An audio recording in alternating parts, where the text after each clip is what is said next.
Phone call తో మీ బంగారాన్ని విడిపించి ప్రెజెంట్ మార్కెట్ రేట్ కే కొని బ్యాలెన్స్ అమౌంట్ ని క్యాష్ గా లేకపోతే సమానమైన బంగారాన్ని మీకిస్తుంది అక్షయ గోల్డ్ హబ్.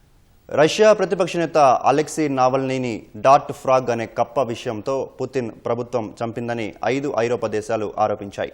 నావల్నీ శరీర నమూనాల విశ్లేషణ ద్వారా ఈ విషయం నిర్ధారణ అయినట్లు తెలిపాయి. ఈ మేరకు Britain, France, Germany, Sweden, Netherlands విదేశాంగ మంత్రులు ఆరోపణలు చేశారు.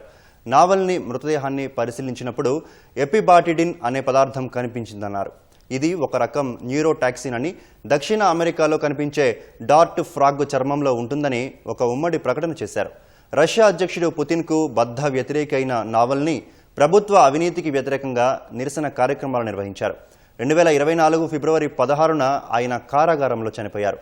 నావల్నీది సహజ సిద్ధ మరణమే అని రష్యా అధికారులు తెలిపిన క్రమంలో ఐరోపా దేశాలు ఈ ఆరోపణ చేయడం ప్రాధాన్యం సంతరించుకుంది.